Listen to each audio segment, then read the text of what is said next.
everyone, and welcome back to the channel. This is my first video for Rise, and it's just a couple of hunts. How's everybody's time with Rise has been? So far, I've been loving it. Rise is slowly becoming my new favorite Monster Hunter, finally dethroning Monster Hunter 4U. Playing Longsword in Rise has never felt better. At the end of World, I was messing around with it a bit, but I still remained Chargeblade the entire time through World. I think Rise is one of the best looking Switch games. And I think it's one of the best looking Monster Hunter games. Now, of course, that fails in comparison to World being pushed to its limits on a PC, but still, I still think Rise is a very beautiful looking game. It had just recently sold over 4 million copies, and I hope the sales keep climbing. I haven't made it to the end yet, but I'm looking forward to the end. I'm also looking forward to the expansion already. My dreams are running high, and my hype is running high as well. I've got plenty of content lined up for the channel for Rise. For now, it's mostly just some solo village hunts, but I do have I am getting the team together, so to speak, to get some awesome 4-player hunts. So far, my only gripe with the game has been the lack of some of the hairstyles and some of the facial hairstyles, but that's fine. I'm sure they'll add some of it in as paid DLC. Speaking of paid DLC, the first free paid, well, not free, but first paid DLC, their first pack of DLC had a really cool Ninetales Fox Palico layered armor, and then it had a really cool Fox Mask layered armor, and some other Misk stuff as well. I really hope they continue to make some layered armor as paid DLC. Like, I would pay a small amount of money for like more masks for DLC, like a Tengu mask or like an Oni mask.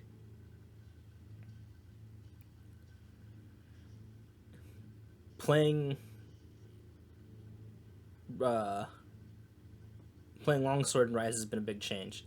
Some of the timings are a little different, but not quite different, but it's still been super fun.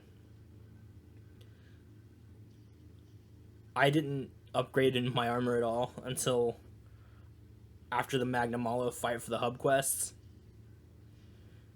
because I didn't feel the need to. For a while, I felt it would be easy to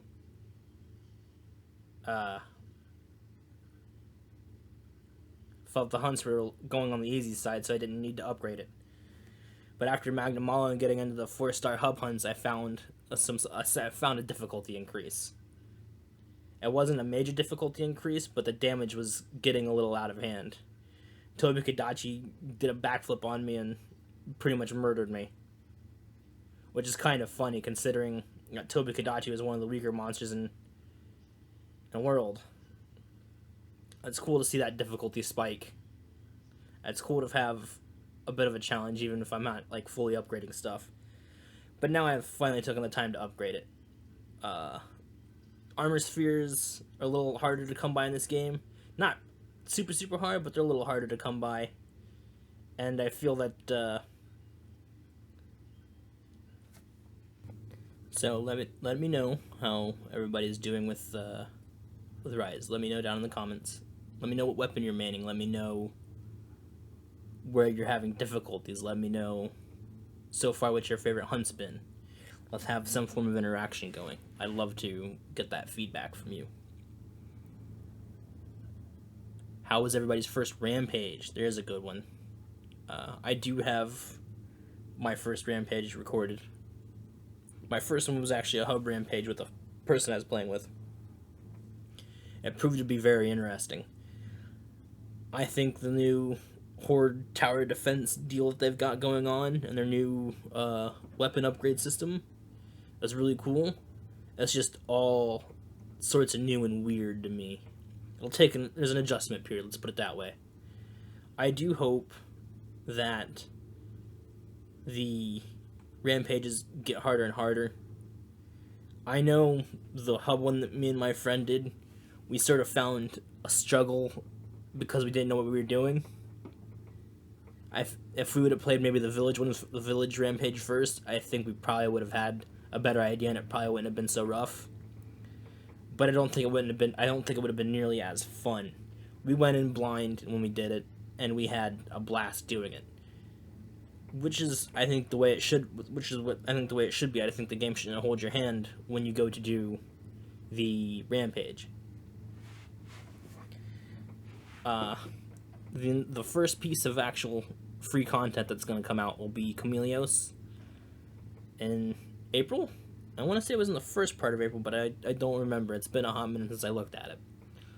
I should be at the end game by then, which I can't wait for Chameleos. I mean, I'm gonna love seeing people's reactions when Chameleos steals their stuff from them.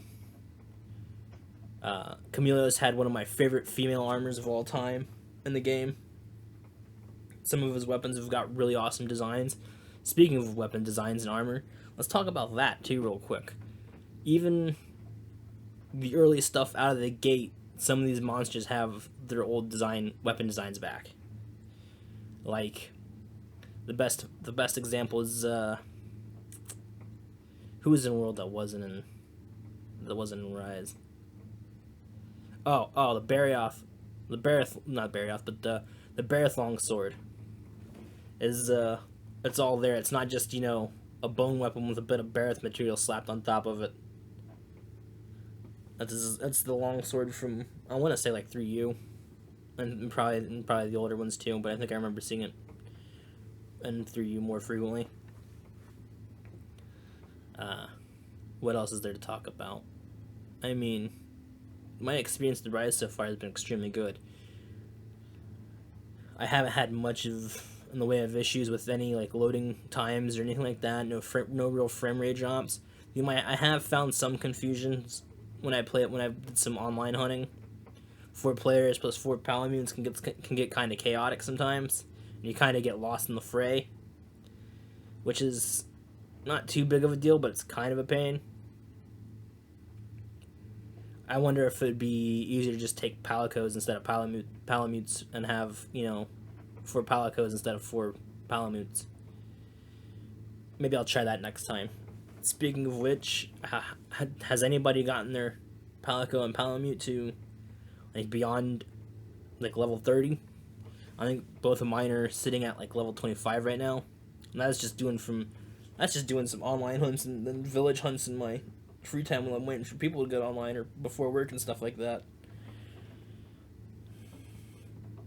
The load times in this game, like the transitions from like room to room, like the transition from the middle of the village into like the hub, is real quick. It's very beautiful and very fast. I almost adore it.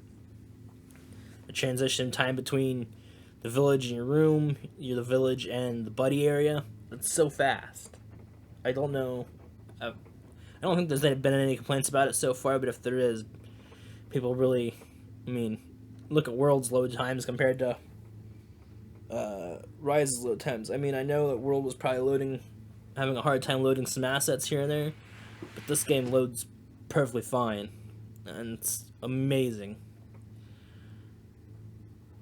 So the couple of hunts I have here are the Great Azuchi, which is the first hunt, which is it's going to be everybody's first hunt, basically. I wanted to show off some of the newer monsters, and I think this is the second hunt's Arzuros, which is not really a new hunt. He's an old monster from, Portable 3rd and or 3U. I know he was my punching bag in 3U. He was easily the first armor that I got, and something that I used to learn weapons off of when I spent all my time in 3U. I really do believe that while the village hub is going to be easy for people, and I expected it to be easy, the village hunts being easy for people, I expected the hub hunts to have some form of a difficulty spike, and they did. Granted, Hub Quests 1 and Hub Quest 2 weren't that difficult. It didn't get real difficult until Hub Quest 3's. And even then, if you were good with your weapon and you carried all the right items and you knew your map areas really well, you wouldn't have much of a trouble. You could basically live off the land if you only just brought potions with you, which is a good way to play the game. I think, in my opinion, it makes it a little more challenging. I love how quick mining is now. It's no longer more than one animation. You just one animation, and you get your full set of mining materials. I think that's a great way to keep the gameplay going and streamline everything.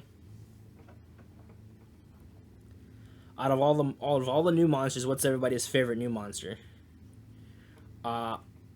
Mine's a toss up between Magnamalo and Bishaten. I think Bishaten's hilarious. The way it chucks all the fruit and stuff. It's great. I should have one of those videos in the backlog, so hopefully I should have that, and we'll put that together, and I should have another video out sometime soon. The armor that I've been running for my longsword setup has been 3-piece Great Azuchi and 2-piece Lagambi. It gave me critical eye level 5 really early, meaning I was able to do some crazy damage with my longsword fairly early on in the game. So far, a lot of the armors have had, a varying array of skills, and they all look useful and viable in their own unique way. I do believe when I get to some of the higher end armors like Rathalos and Nargacuga, Zinogre, and like Rajang, I'm sure those armors will have better skills on top of them than what the earlier game armors do. And then there's the new upgrade system to the Rampage mode, which is ramp up weapons. I think that'll make all the difference as well. Personally, I find that all the weapons and the armors in this game, it's going back to the way Monster Hunter originally was. Well-designed armors and well-designed weapons. I mean, if you look at the Great Ragi armor, it's the same old cowboy armor than what it was before. And they even brought back his weapons. And then there's the side quests that you do for the villagers that have like weapon blueprints and armor blueprints. I think that is amazing. I think they should have did that with World 2. All them times you were out in the field and you did them field missions, like go capture bugs or whatever, or discovered something, I think they should have gave you something more as a reward than, say, a title or a background or potions. I think they should have gave you a blueprint for something, weapons or armor.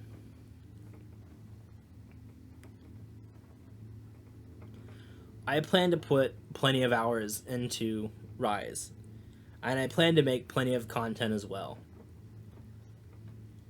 I might even, when we get towards the end of Rise and I'm done, making videos on the consistent side, I think I'll probably just start streaming it.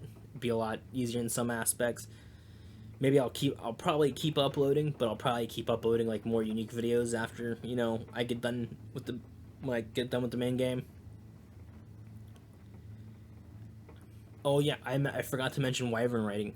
Wyvern riding is so hilarious. You can grab, two monsters with two different people and basically fight each other with monsters. And of course, they drop materials when they do this, and of course, you get really good hard knockdowns with them. It's beautiful. It's like one of the most amazing things ever.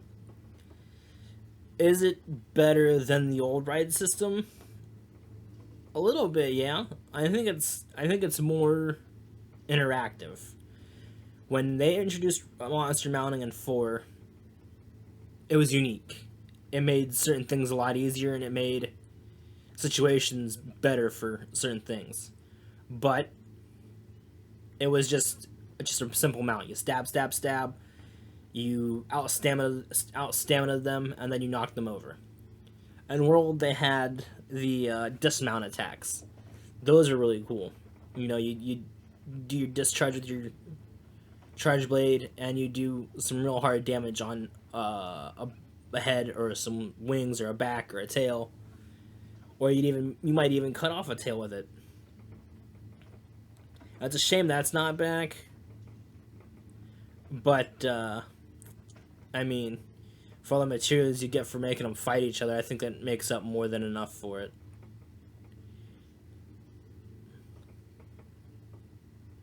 I'm excited for the future of Rise. I'm excited to see what happens with this game. When it comes to PC in, what was it, 2022 was when they said it was coming to PC. I can't wait to see the mods for it. I see the mod community for World.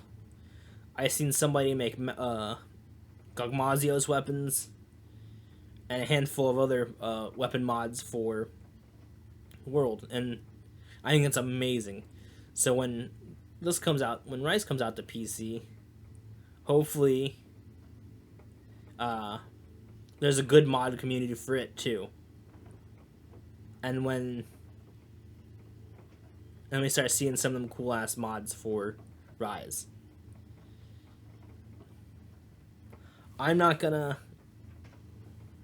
probably won't play the PC version. I don't have a PC that's strong enough to run games. I mean, I do all my recording and all my photo editing and all my editing on a laptop, basically. Because it's, you know, small and compact and makes enough room for it, which is what I want. Let's talk about Palamutes and Palicos now.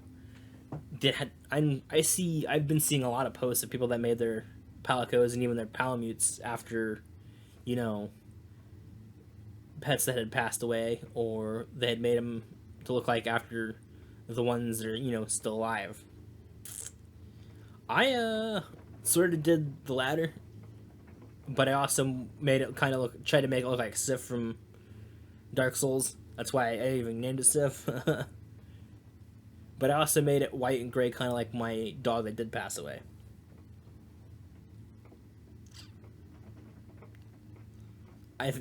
Palamutes has been something I've been wanting in Monster Hunter for a very long time, and I'm glad they finally are in the game now. That was always my big question. Where are the dog partners in Monster Hunter? Well, we finally got them.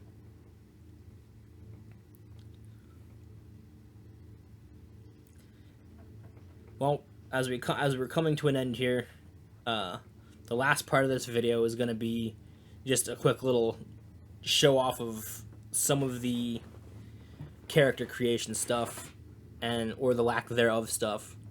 I still think they could have done a little better with the character creation, but it's fine. I'm sure there'll be more hairstyles and stuff like that that'll come out in future updates and for like paid DLC and stuff like that. Anyways, this has been the Phantom Creep signing out. Have a good one.